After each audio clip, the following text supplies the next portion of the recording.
Greetings to the Masters University. It's good to see you, and this is my second occasion to preach in your tent. I like your tent. I feel bad for the people who do not live in the shade in the back of the tent. There's only a few people today, and I would like to draw particular attention to them because it's if God Himself has put a spotlight on their faces. So greetings to you. Enjoy your vitamin D. While the rest of us live in the tent of God. Anyway, it's good to be with you. I'm just glad to not be at home right now. No offense, but our dryer is broken this weekend. The dryer, the thing that you put the clothes in, you know about those. And this is a middle-aged person problem. So I don't know how to fix the dryer, but I Googled it. I went to seminary. I have no practical skills whatsoever. I have a rudimentary grasp of Hebrew that's not really helping me. So I Googled it up and found out what I think is wrong. It's possessed by what dryer people call a devil. And so I called a repairman. He showed up this morning right as I was kind of leaving to come up here.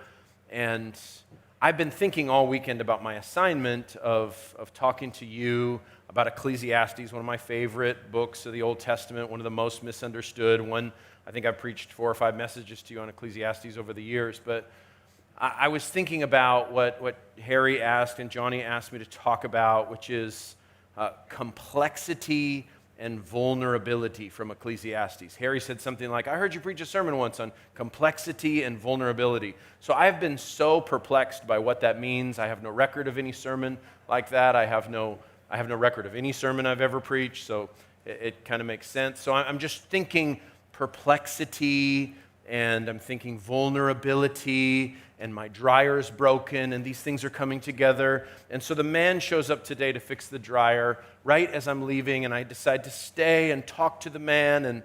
And the man is a man from Russia. I like Russian people. They're my favorite white people. They've been called the scariest white people. It's true. Think about it. Think about it. So I like Russian people. So he's a Russian people, and he says, I'm here to fix dryer. And I said, come on in. I show him where the dryer is. All the kids are on different devices homeschooling. We got a puppy during the Rona. It's a madhouse, and we're behind on laundry because of the aforementioned dryer. Russia man comes. Russia looks at dryer, and he says, what's wrong with dryer? And I said, it says, look, watch, you turn it on, and it doesn't shut off until you open the door. It just keeps turning and running. And he said, what problem you think? And I'm like, this guy's asking me the problem about the dryer. I said, well, I Googled it, but I don't know. He says, what did Google say? And at first, I'm perplexed and vulnerable in this moment because this guy does this all day long, and he wants to know what does the Google say. And that made me think, I really should have Googled this perplexity and complexity and vulnerability thing. But instead, he asked me for $75, and then he left with promises to come back later. So I think I got robbed by a Russian man today. And that's just an illustration of the complexity and vulnerability of me. So where is it in Ecclesiastes? I have no idea still. But that's the story I have from this morning. I'm kidding. So I think that there is certainly complexity in Ecclesiastes. The complexity is how messed up life is in a fallen world, right? It's the vanity, it's the ethereal nature of things. It's how even if you have wisdom, life can slip through your fingers and you can't master it, and it gets away from you. And even no matter how wise you are, the end is the same for all. A dead dog, a dead lion. Remember all those passages that talk about just the futility of life in light of death. That's what makes a fallen world so challenging and so difficult. And so I think that's the complexity of everything is you can't leverage life to make everything work out your way, because there's still car crashes and calamities and cancer and everything else. So yes, life is complex. The vulnerability thing is weird to me because I don't like to be vulnerable. I'm a dude. I'm from New Mexico. I'm practically, a character from a movie. I'm somewhere between, Breaking Bad and the Old West. I'm not vulnerable. I have a hard candy shell. I'm not vulnerable. So when I think about vulnerability, though, and I think about Ecclesiastes, it's such a funny word. But you know what? If we all really are on the cusp of death all the time, if what's always before us is our own mortality, then maybe I'm not so tough after all. Maybe I'm very, very vulnerable. Maybe I'm exposed before the eye of God, the one who has limited the number of our days, who knows every one of us intimately. And so no matter how cool you act, or how tough you feel, or how invincible you seem to be, we really are quite vulnerable. So I think maybe Ecclesiastes does have something to say about that. But it's not speaking of those things directly, as much as it is the foundational doctrine that underlies the book of Ecclesiastes. And there's a doctrine that's important, and I think it's one of my favorite doctrines in the whole Bible, and I think it would be one of your favorite doctrines as well. I'm quite sure it's one of God's favorite doctrines as far as how he thinks about himself. But if you start with Ecclesiastes 3, maybe looking at, I think that in Ecclesiastes 3, this is where we might understand. We could just start in this little section here. Ecclesiastes 3, maybe 9, verse 9 to start. What gain has the worker from his toil? I've seen the busyness that God has given to the children of man to be busy with. See, there's some complexity. He's made everything beautiful in its time. All right. And he has made everything beautiful in its time. Also, he's put eternity into man's heart, yet so that he cannot find out what God has done from the beginning to the end. You hear those words, what God has done from the beginning to the end. I perceive that there's nothing better for them than to be joyful and to do good as long as they live, and that also everyone should eat and drink and take pleasure in his toil. It's God's gift to man.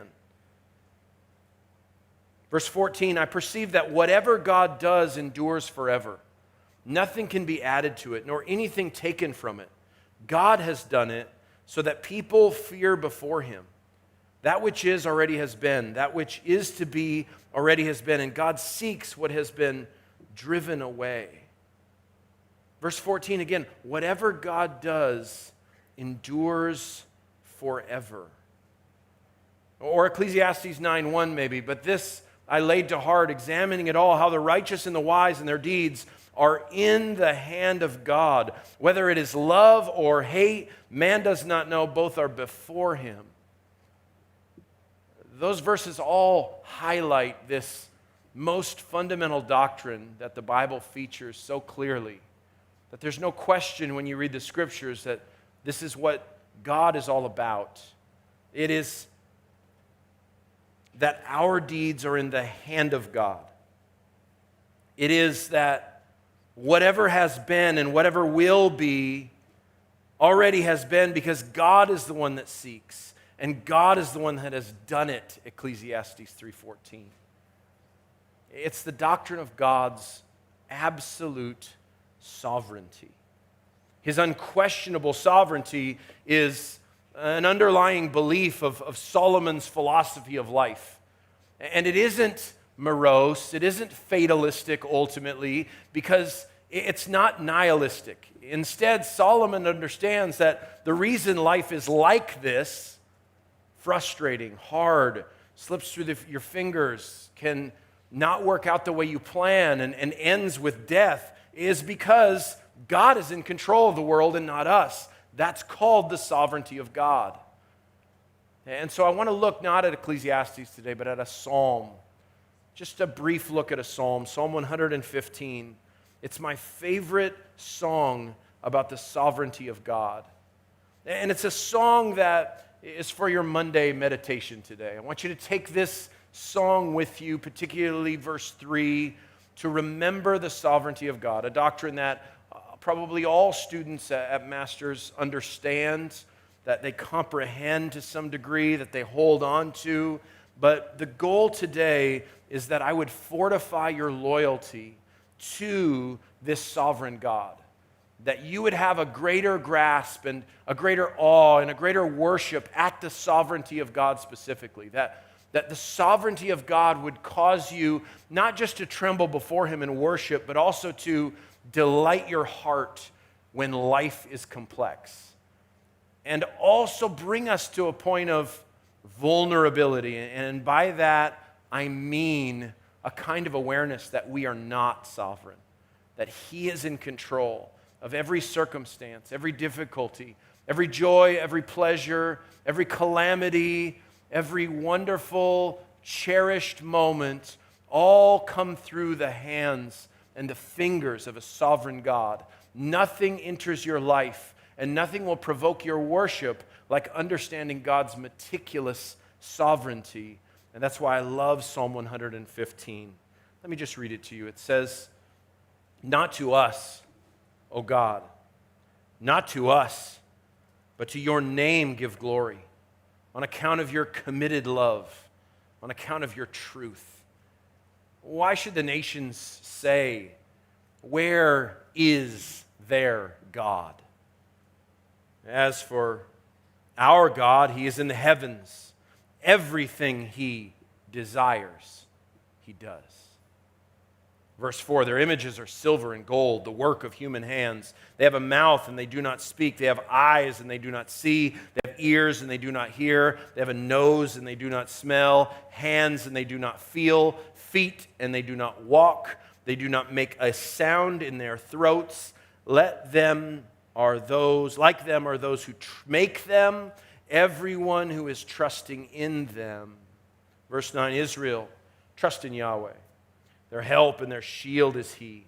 House of Aaron, trust in Yahweh. Their help and their shield is He.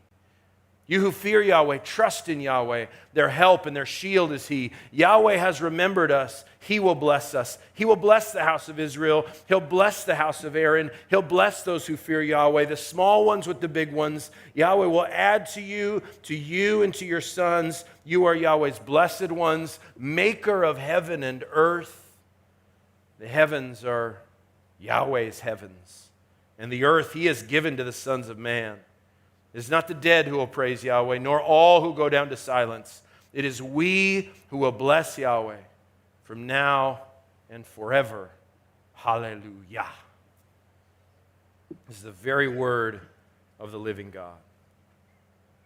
This psalm lives in a series of psalms towards the end of the book of Songs that has been used by God's people in celebration of their most epic event of deliverance. These are Exodus songs. These are songs sung at the Passover. Psalm 113 through Psalm 118 was likely the series of songs that Jesus sang with His disciples before and after the meal. The songs all celebrate that singular act of deliverance called the Exodus, where God rescued His people, and they celebrate the majesty and power of God's saving act.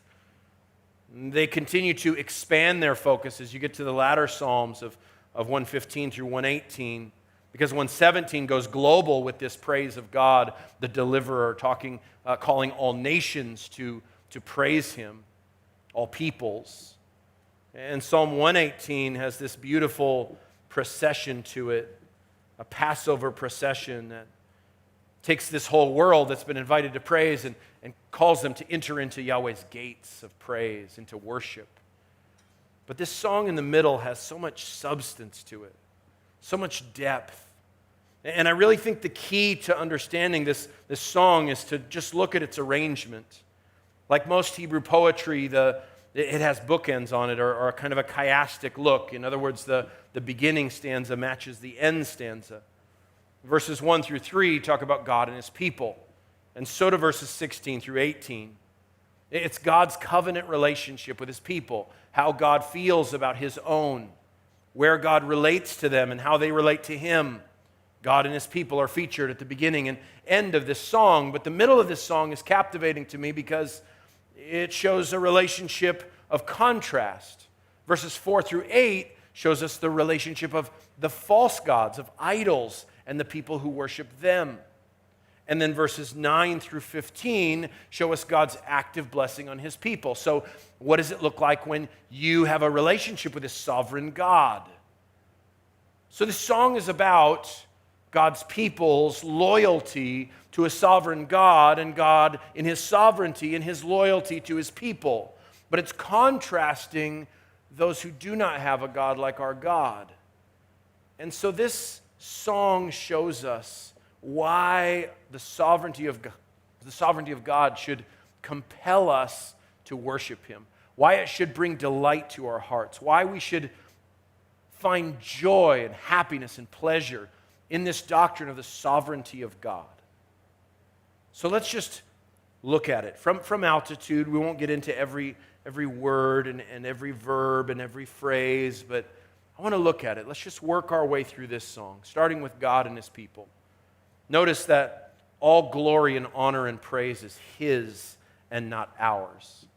Not to us, doubly stated, not to us, O Yahweh, but to your name give glory. The beginning point of worshiping a sovereign God is understanding that he gets all the credit. He gets all the glory.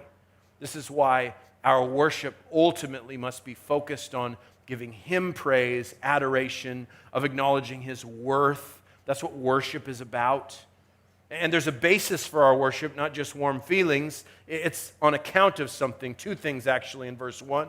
His committed love, it's his hesed, his loyal love. It's what Dan Block calls a workhorse attribute of God. It's one of the core features of God. It's his faithfulness combined with his love. It's his unbreakable loyalty combined with his affection for his covenant people. And so it's steadfast love. It's loyal love. That's the basis of giving God all the glory. The second basis is as an account of his truth. That's God's reliability. That's God's truthfulness. That's God always being who he said he'll be and doing what he says he'll do. So in a world of unpredictable loves and in a world of broken promises, we, the people of God, living lives of vulnerability because we're not sovereign and we're not immortal, living lives of complexity because we don't understand the end from the beginning, still worship God and give God all the glory because of who he is. His love is faithful. His promise is unbreakable. You will never find a relationship like this one, no matter how long you search. But you will be mocked for it, and you will be persecuted and ridiculed and belittled. That's what's happening to the psalmist in verse 2. Why should the nations keep saying, but where is their God? This is a mistaken taunt, isn't it? In a world where there was no such thing as an atheist, the pagan nations worshipped all kinds of gods. Here you have this atheistic sounding taunt, not denying that the Israelites had a God, though the mockery would have been, why do you have only one? The point of their taunt is, where is he? If you have the sovereign God, if you have the covenant God, if your God is the one true God of Israel, then why are you in the stew? Why has the bottom dropped out of your life? Why have you suffered? Why are you exiled? And this songwriter feels this kind of pressure. He feels the absence of his God, though he knows he's committed in love and truth. There are times when the sovereignty of God, and I would say most times, where the sovereignty of God is inexplicable to us. We don't understand what he's doing. We don't understand his purposes. We can't find it. We can't solve it. We can't figure it out. But the psalmist holds on to this central truth of sovereignty. And I think the best articulation of sovereignty in the Bible, you could find it all over the place. Ephesians 1 about the predestinating choice of God, or Romans 9 in God's eternal, predetermined relationship with his covenant people. You could see God's sovereignty there. You could see the absolute sovereignty of Christ in the Gospels as he commands devils and disease to flee.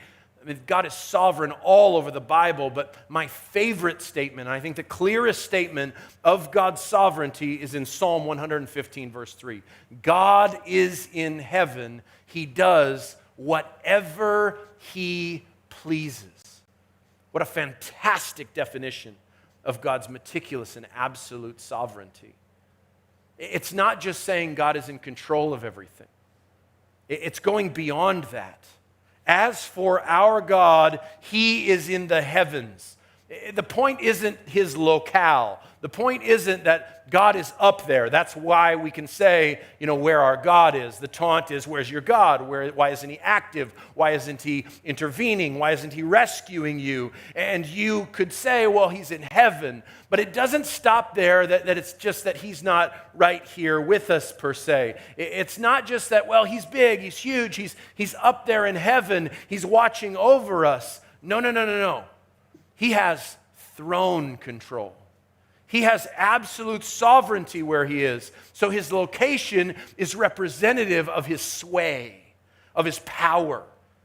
And so it's our God is in heaven. Everything He desires, He has done. He accomplishes all of it. Do you understand what it's like to worship a God like this? To worship a God who we can have absolute confidence that He's not gloomy, that He's not frustrated, that He's not wondering if things are going to work out well. Imagine worshiping a God more arbitrary, less in control, a God who has multiple outcomes but is trying to navigate between them all, a God who is sometimes accomplishing what He pleases and having His pleasure done, and at other times not so much.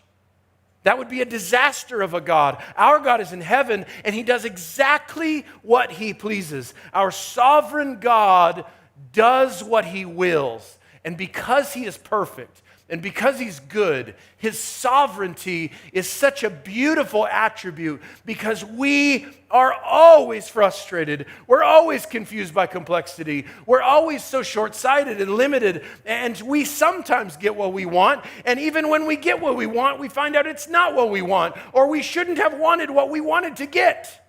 But not God.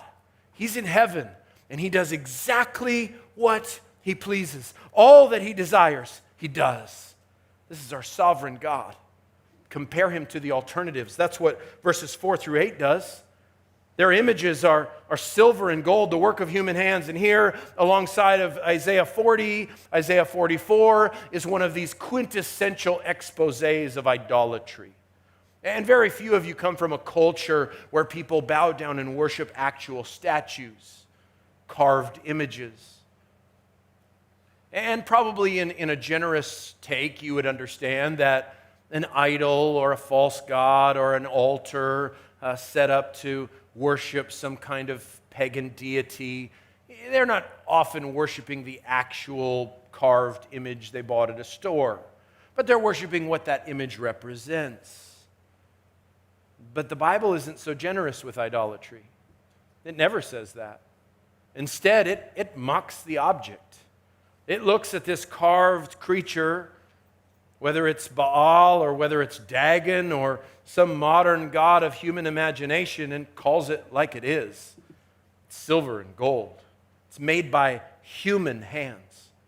There, just a verse ago, you had God in heaven ordering all things according to His pleasure and will, with a bright smile on His divine face, accomplishing everything He wants to accomplish. And here on earth, you have a guy carving with his arthritic hands a God. And it's a God of total impotency. And the weakness of this God is seen to be comprehensive in 7 charges, a number in Hebrew that is supposed to represent the whole thing. He doesn't speak, see, hear, smell, feel, walk, make a sound. 7 things. This is a completely inadequate God. This is a God who is not able, not sophisticated, not representative of a higher moral teaching, but a false God who has no power, who does not accomplish what He pleases. But here's what's so amazing and ironic about idols, and really what's so contemporary and relevant about them as well. Though you don't have any false gods set up in your dorm room, your RD would be upset. You'd get tickets or whatever they give you here. You get tickets when you get in trouble? Yeah, tickets. It's a double ticket, like yellow copy for you, pink copy for me. You'd get a ticket, idol ticket, -2 points. It's way worse than missing chapel. So you don't have that. But Calvin says that the human heart manufactures idols, like automatically. You don't even need to have hands to have an idol or to make an idol. An idol is anything that you worship, anything that you adore, anything you put in the place of God. Lots of you have idols. Maybe it's influence is the thing that you most crave and think about that occupies you. Maybe it's illicit sex and pornography has become an idol in your life. Maybe it's a relationship that you know you have to have, and that's become a point of idolatry for you. Maybe it's making money. Maybe it's a particular career. Maybe it's making a big name for yourself. Whatever it is, whether it's something manufactured like a car or something out there and hard to grasp like influence and societal significance, we all know how to make an idol, and our hearts crank them out. And this text tells us that they're powerless. They don't speak, see, hear, smell, feel, walk, or make a sound, but they actually are able to do one thing. Verse 8, like them are those who make them, everyone who is trusting in them. These idols are dead, but they're able to transform the worshiper into their own image. You see, you become like what you worship. Augustinian philosopher James K.A. Smith has written very clearly on this and helped me understand how it works that you become like what you worship, because he has searched Augustine and mined the depths of that great theologian. In his book, You Are What You Love, The Spiritual Power of Habit, he has a few things I'd like to share with you to help you understand how it is that you become like what you worship. And it has to do with why you want what you want. And what you want in your heart is what you go after with your hands. This is what he says. Worship works from the top down, you might say. In worship, we don't just come to show God our devotion and give him our praise. We're called to worship because in this encounter, God remakes and molds us top down.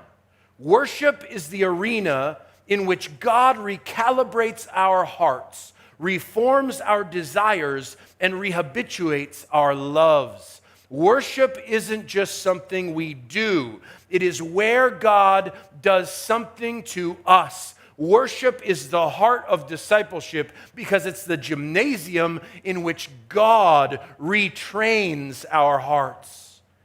You see, he's retraining our hearts. He's recalibrating our desires. He's reforming and rehabituating our loves because you will worship what you love. You will ascribe glory to what you desire. And that's why self is a sufficient idol for most human beings.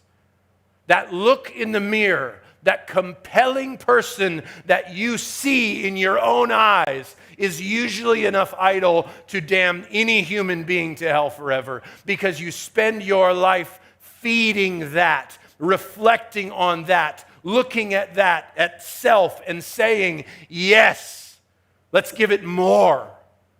And that's why Jesus' call to discipleship is so transformative, because he calls you to love him and serve him. He doesn't just give you a new set of doctrines or theology or propositional truths. He wants your love, your longing, your desire, your affections, because that is what's going to compel you to worship him forever and abandon the worship of self.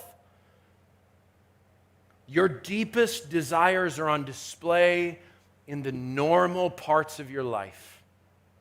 What you do, what you favor, what you love, what you long for. You're not that complicated of a person.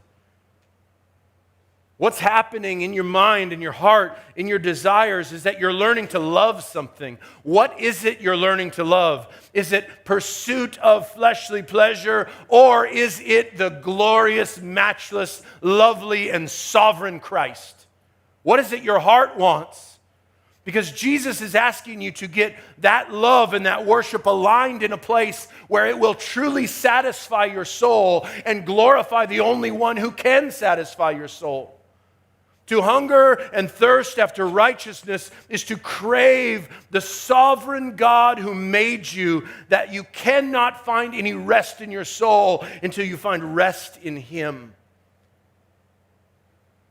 James K. Smith gives in a quote from Antoine de Saint-Exupéry. That's perfect French accent.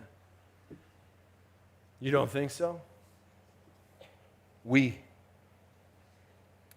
This is what he said. If you want to build a ship, don't drum up people to collect wood, and don't assign them tasks and work, but rather teach them to long for the endless immensity of the sea. What? That's what God does in our worship. It's not a list of commands that you follow. It's not prescriptions to relate to people in a particular way. It's not, you can't do this, and you can do this, and you can't do this, and you can do this. The reason people hate 2020 is because people are not only idol manufacturers, they're legalists. And it's so easy to follow millions of rules. You can't get together in groups of 10 people. You got to cover your sneeze. Your cousin had a fever. How dare you come publicly? Look, I'm a germaphobe from way back, way back. I believe in that Rona. I fear that Rona. I'll fight that Rona. But there's this new hygienic Phariseeism that churches are embracing whole cloth because, honestly, it's just a bunch of rules, and people love rules. Give me rules because I can use those to show that I can accomplish things, that I can do what's on the list. But that's not Christianity. Christianity isn't about rules. It's about loves. It's about compelling them, not go get wood and build a sail and cut it this way and the ropes go like this and this and this and this. All that is law. But if you teach them to long for the sea in the illustration, they'll figure out a way to build that boat. And if you had this compelling desire to experience in fullness the sovereignty of God and the glory of Christ, then you would want to get to heaven, and you would know you wouldn't get there by the effort of your own hands. Never. It's impossible. It's a chasm too deep, too wide. And so you would long for the glory of God, and you would live for the glory of God, and your heart would be provoked by believing in the sovereignty of God and confessing the sovereignty of God. And when you hear the words of Psalm 115:3, my God is in heaven, He does whatever He pleases, it would make your heart leap in your chest and rejoice. And so that's how God relates to His people. The people of idols relate to themselves and to their idols in a way where they're transformed to an image of death by a powerless idol. But in verses 9 through 15, it's just blessings, blessings, blessings, blessings for those who fear Yahweh. Verse 10. He will bless the house of Israel. He will bless. He is their shield. He is our help. The believer finds in their relationship with God that the true God helps and blesses and shields and protects and covers those who trust. All who trust. He's not lifeless, but He's active and able. He's not created like the idols are. But in verse 14, Yahweh will add to you and to your sons.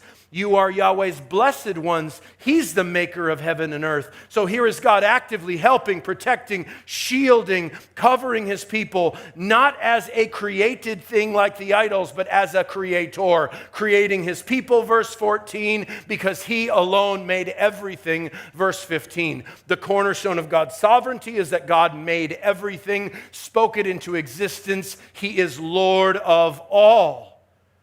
And that's the source of our blessing and joy and security and confidence. And then the song ends the way it starts. God and his people, the heavens, all of that up there. Everywhere outside of our grasp are Yahweh's heavens. It's his domain.